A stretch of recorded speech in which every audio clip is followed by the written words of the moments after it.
aqui é um período pré-colonial, um período sem colonização, um período limitado à questão extrativista, né, de explorar as riquezas, né, o pau-brasil, enviando para cá expedições esporádicas que tinham a finalidade de poder explorar, né, o máximo possível da nobre madeira.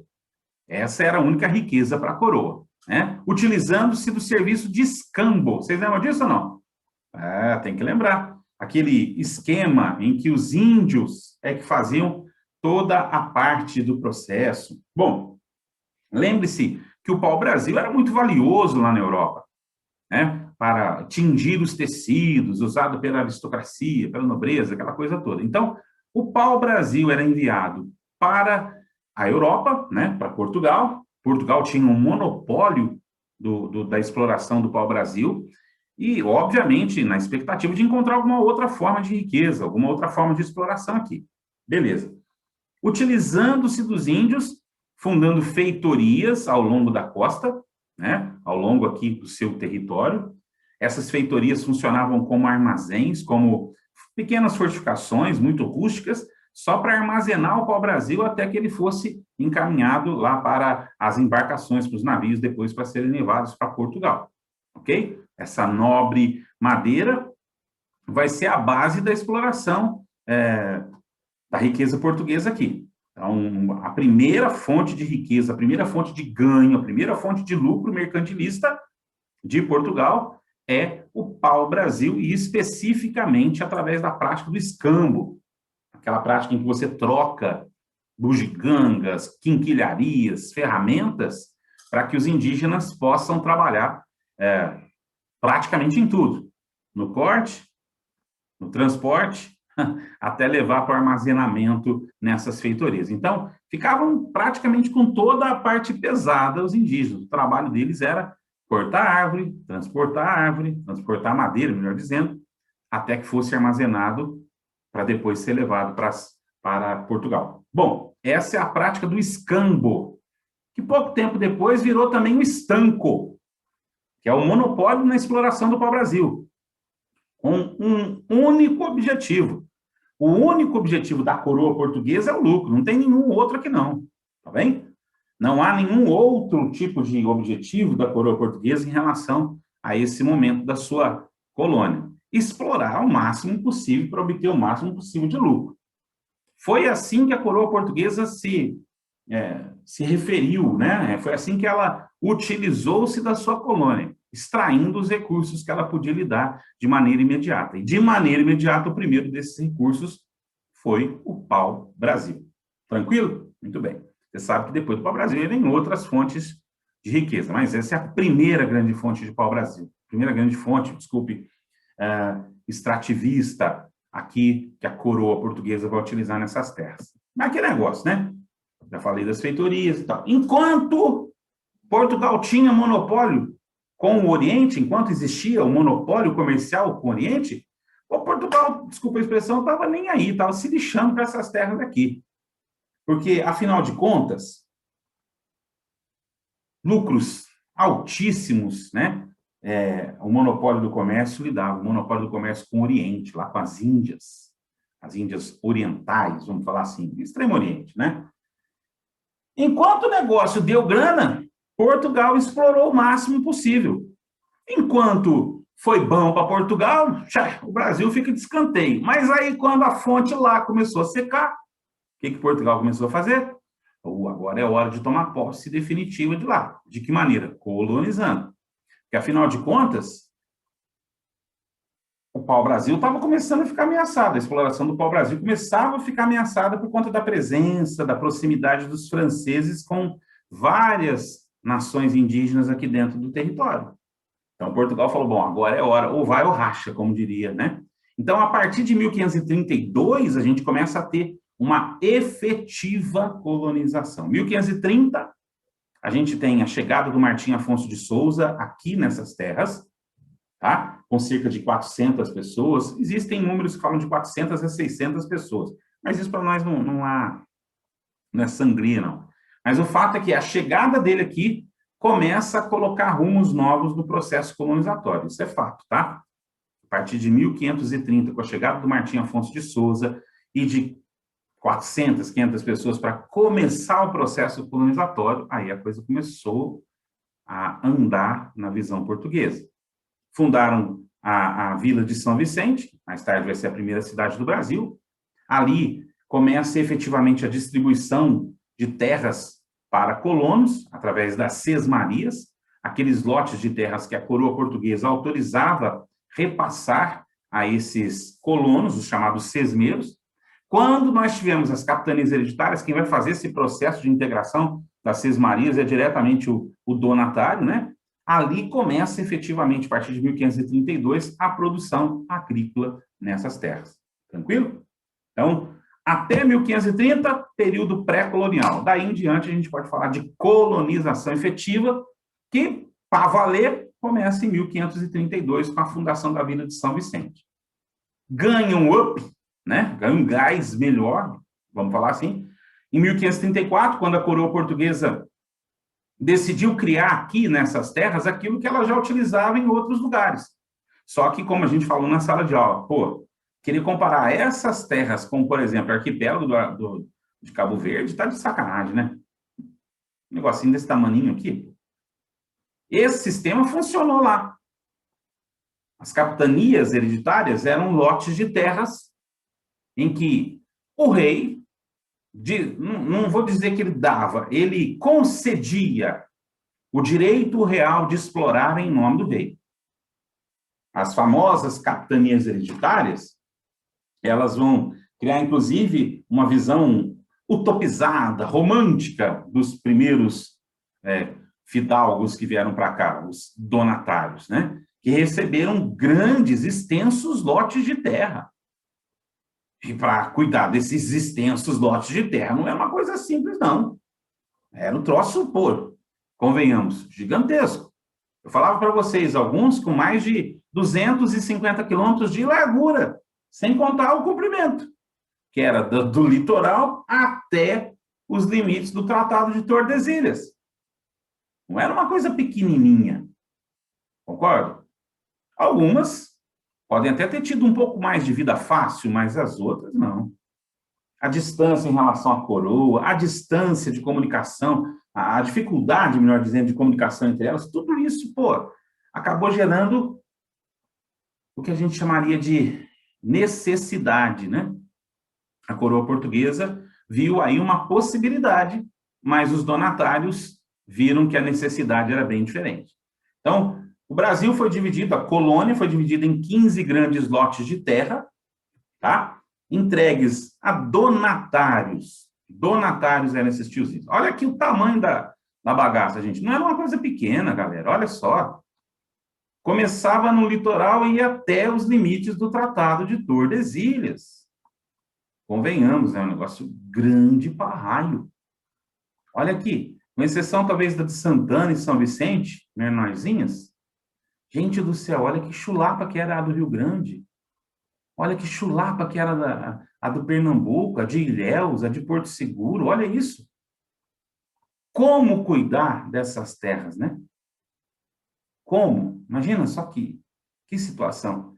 E os donatários que recebiam essas terras, esses grandes lotes, tinham a sua vida em relação às capitanias hereditárias reguladas por 2 documentos que prescreviam direitos e que prescreviam deveres, obrigações em relação à própria coroa portuguesa, tá bem? Então, não bastava vir para cá, não bastava trazer para cá colonos, né? Não bastava saber do seu investimento aqui nessas terras. O negócio era muito, muito pior. Estava caro. Então, os donatários que vinham para cá, que iriam ser a autoridade dessas capitanias, geralmente eles eram fidalgos, membros da pequena nobreza. Então, um abafamento aqui no meu escritório, nossa senhora. Membros da pequena nobreza, funcionários reais, alguns burocratas, uma pequena camada de burguesia. O nome é capitanias hereditárias. Em tese, essas terras passariam para os herdeiros, né? Para o filho homem do donatário. Mas não quer dizer que Isso era praxe. Porque se, porventura, o rei, o conselho... Deixa eu pentear o cabelo aqui para não, né, não dar zica, para não ficar caindo na minha cabeça. Agora não inventei o cabelo, gente. Tupete. Ele entendeu, os donatários entendiam que a terra era automaticamente deles, né? Em nome da coroa, claro, mas não era. Eles exerciam um direito real de explorá-las. Então, eles estavam ali em nome do rei. Se, porventura, o rei não gostasse muito do resultado dessa exploração, tchau, donatário, vinha outro para cá. Nem sempre essas capitanias passavam depois para a mão dos herdeiros, né, dos donatários. Passava, mas não era uma regra. Não era uma regra. Podia passar, mas não quer dizer que sempre passava.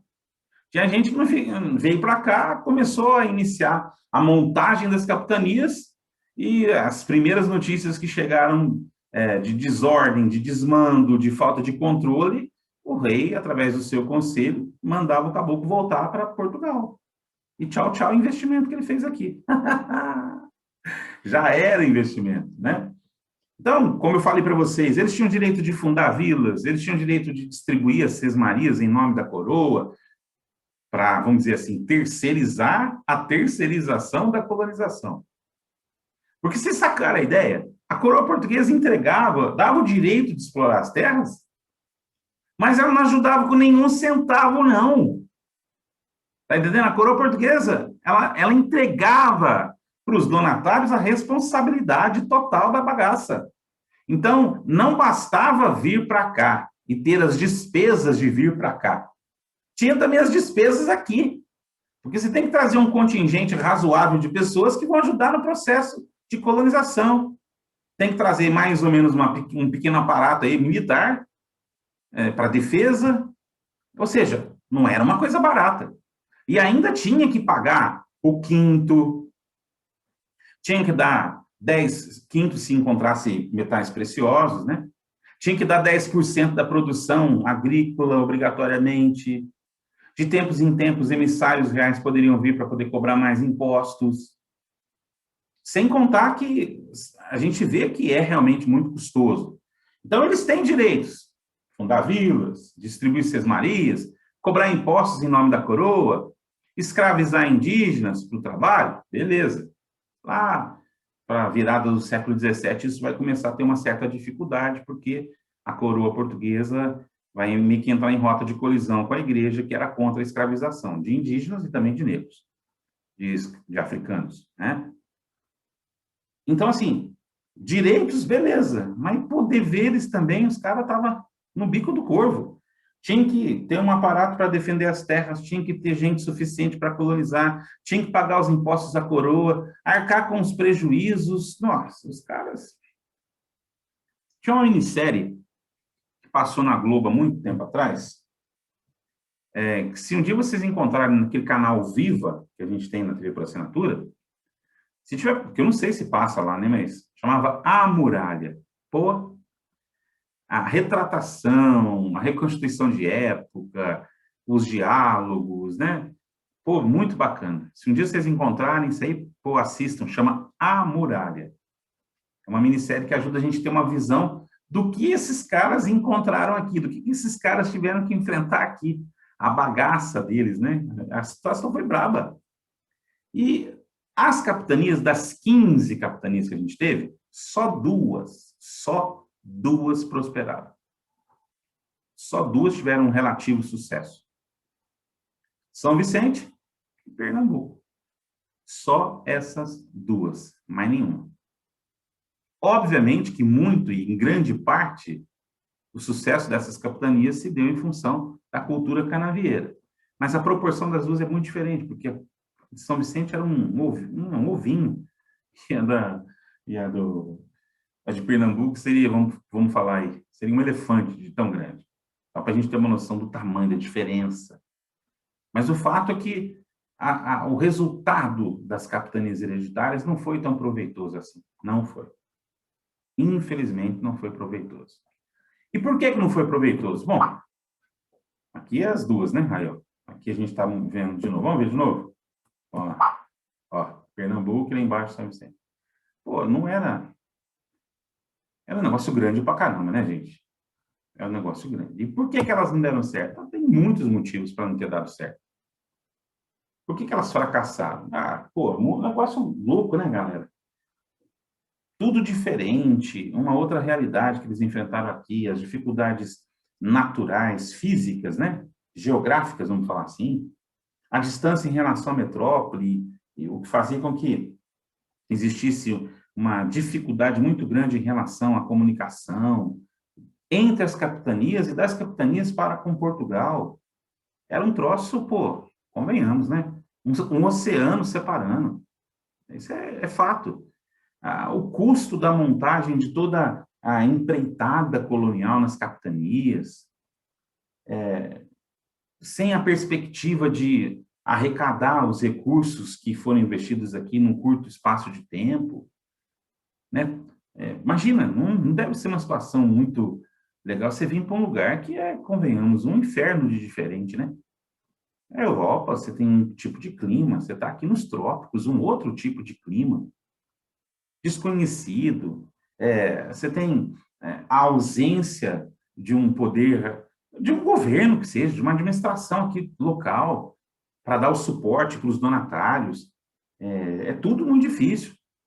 Os ataques indígenas, as dificuldades em fazer com que exista uma autoridade, embora os donatários exercessem essa função mais ou menos assim, guardadas as devidas proporções, parecido com os senhores feudais, mas era muito difícil.